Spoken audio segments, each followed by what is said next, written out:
Telugu రాష్ట్రాల్ని car మబ్బులు కమ్మేశాయి. తెలంగాణతో పాటు ఏపీలోని పలు ప్రాంతాల్లో వర్షం దంచి కొడుతోంది. వేడి ఉక్కపోతతో అల్లాడుతోన్న ప్రజలకు ఈ వర్షం ఉపశమనాన్ని కలిగించింది. హైదరాబాద్లోని బేగంపేట్, ప్యాట్నీ, యూసఫ్గూడ, అమీర్పేట్, ఎస్ఆర్ నగర్, జూబ్లీహిల్స్, బంజారాహిల్స్, మాదాపూర్, శేర్లింగంపల్లి, కుత్బుల్లాపూర్, సికింద్రాబాద్, ఎల్బీనగర్ తదితర ప్రాంతాల్లో ఎదురుగాలులతో కూడిన వర్షం ప్రారంభమైంది. పలు చోట్ల రహదారులపై నీరు చేరడంతో వాహనదారులు తీవ్ర ఇబ్బందులు పడుతున్నారు.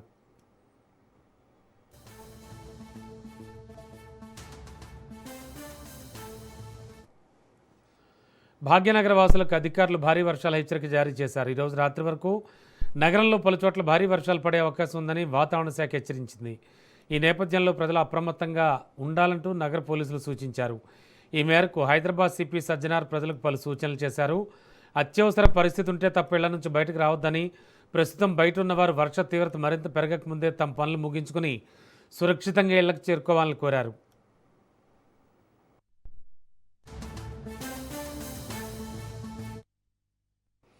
నీరు నిలిచిన రహదారులు, ముంపునకు గురయ్యే లోతట్టు ప్రాంతాల గుండా ప్రయాణాలు చేయడం ప్రమాదకరమని హెచ్చరించారు. అలాంటి మార్గాలను వీలైనంత వరకు నివారించాలని సూచించారు. అలాగే ముంపు ప్రాంతాలకు ప్రజలు దూరంగా ఉండాలని విజ్ఞప్తి చేశారు. వాహనదారులు డ్రైవింగ్ సమయంలో వేగాన్ని తగ్గించి అప్రమత్తంగా వ్యవహరించాలని అధికారులు సూచించారు.